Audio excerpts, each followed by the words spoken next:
Trump is having a pretty bad string of days that really can be attributed only to himself. But on Saturday, the New York Times published a detailed report about just how terrible the last few weeks have been for Donald Trump, for the Trump campaign, and how advisors around him are truly worried that he's not getting the message, and that they don't think that he can switch strategies, especially right now.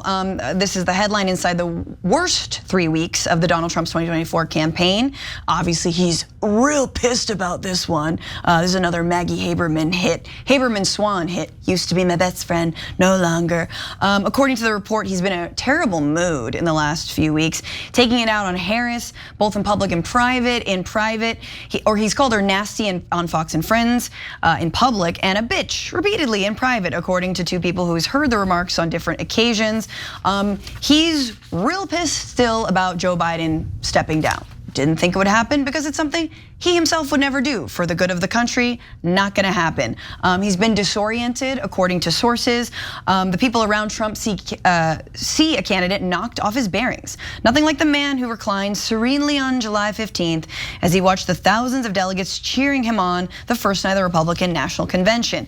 He's also pissed that the news cycle has moved on from his little ear bandage, his little, maxi pad on the old lobes, and the polls are also not helping his mood. Trump has also peppered his advisors with questions about whether Harris can sustain her momentum, constantly asking what new polling shows. It's bad, Don. It's not good. We're gonna get to a little bit of that in the next segment, but it doesn't look good. And everyone around him is like, look, why don't you just switch up the strategy.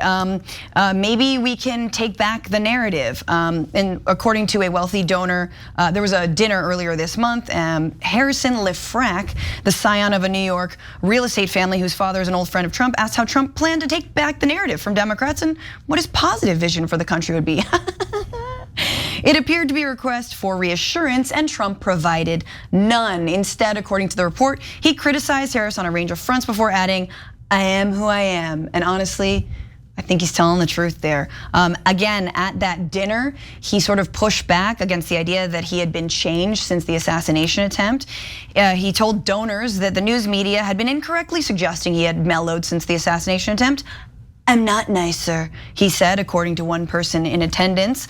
That's not all. He's done a number of things to piss off, again, some of his closest donors, one of those being the widow of former big casino magnate Sheldon Adelson, Miriam Adelson, who's been donating heavily to Donald Trump. He sent a series of unhinged text messages to her, accusing her of letting rhinos run the super PAC where she's sending her money.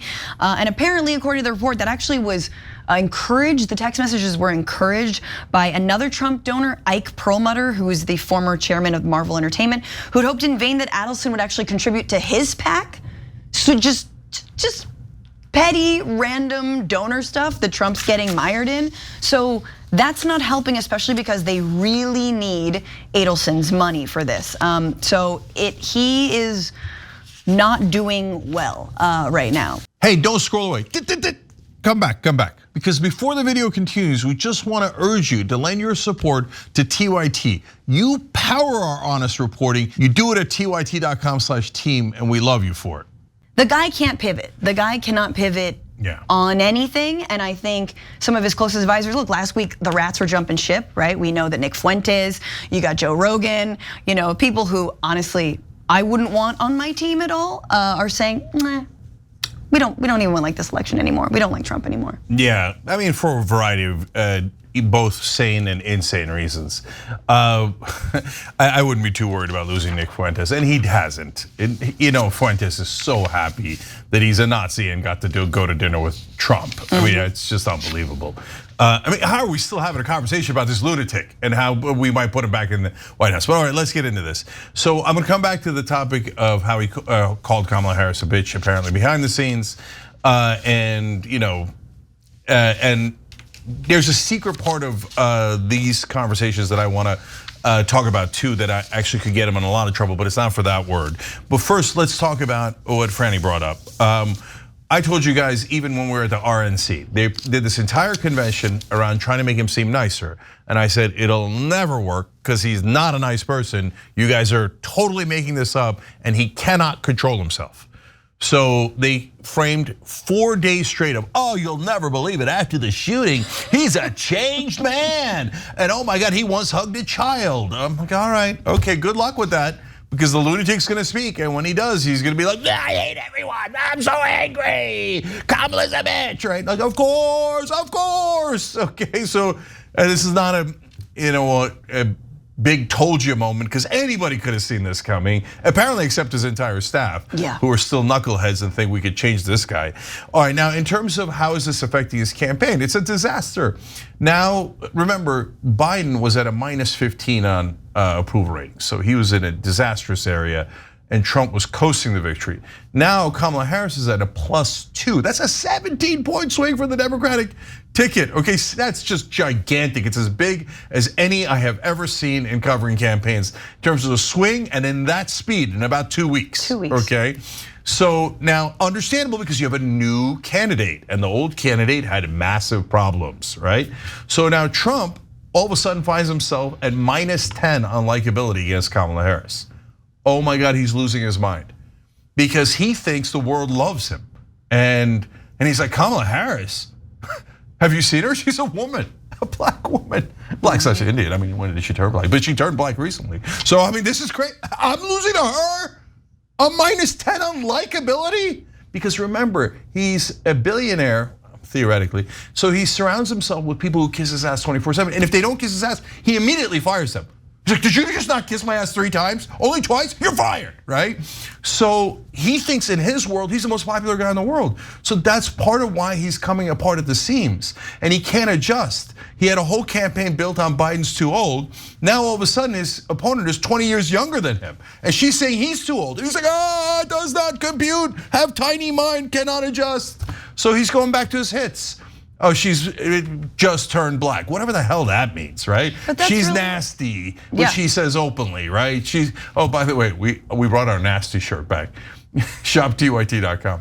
Because remember he was calling the mayor of Puerto Rico nasty, and then he called like 3 different women in a row nasty, because that's all he ever calls women. Yes. Right? So anyway, check that out, the link's down below. And so you've got all this unraveling, but the Miriam Adelson story is the one that I found the most interesting. She's giving him, or giving the PAC to help him, $18 million a week. He's gonna drain the swamp. Come on, guys. The price no of one the West denies Bank. that. If you're MAGA, Trump doesn't deny that. He brags about it. 18 million a week. You want to talk about swamp? He's up to here in swamp. And then he has the temerity, because he's Trump, to go and say, I don't like the way you run in the PAC, okay, Miriam, send me more money. And I don't like the way you're running it, I want you to run it this way. Wait a minute, that's the secret I was alluding to. Nobody's even talking about it. That's a campaign coordinating with a PAC.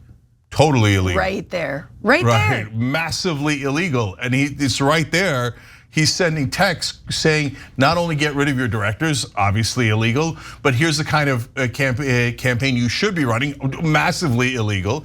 But the problem with Trump, as you know, is he floods the zone, and both with crimes and then crying. So that he'll commit so many crimes, and the minute you call him out on any of them, I'm the victim, just because I was illegally colluding with a massive donor who I serve at, and I'm doing massive corruption with, and now illegally, I'm the victim. Yeah. So, but it's a stupid, dumb way to run a campaign. Go flout how corrupt you are. Good luck with that. I mean, to me, the point was that NABJ conference, like that was a turning point for me, and him creating this birtherism in reverse conspiracy theory about Kamala Harris becoming black, deciding to be black. Because when has Trump ever pivoted or ever walked anything back?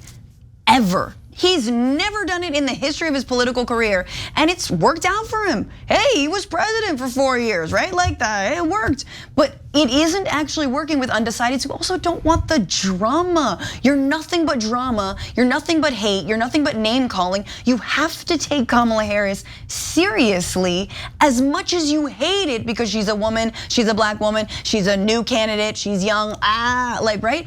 But again, the moment that he said that about her deciding to be black, I was like, oh, this is it. Because he's not gonna walk this back, just like he won't walk back Hannibal Lecter being alive. He's like, oh, they love this. Like, no, it makes you look insane. And he's like, no, they like it. They like it. More Hannibal Lecter, right? So I just like, this is exactly what you get. And I sort of under my breath said, Miriam Adelson, that's the price of annexing the West Bank. Remember, Sheldon Adelson was a massive pro-Israel lobbyist. I actually saw him personally wheel out, because he was in a rascal at that point, wheel out of who? Senator Dianne Feinstein's office one time. That was chilling.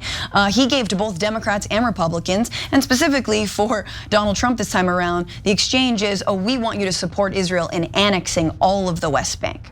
That's what it's gonna be. So we're gonna talk about Gaza in a little bit. It does get worse under Republicans, even though somehow that seems unfathomable right now. Yeah, so quick note on on Hannibal Lecter, and then I want to go back to how he could attack Kamala Harris in a rational way, but he just chooses not to because he's dumb. Yes. So I was wondering, what the hell is he talking about? Everybody was wondering, Hannibal Lecter, what's that about? And I think somebody figured it out. They're like, he keeps calling the undocumented immigrants Hannibal Lecter, and that they're coming in. Why? Because they're seeking asylum, and he thinks that means mental asylum.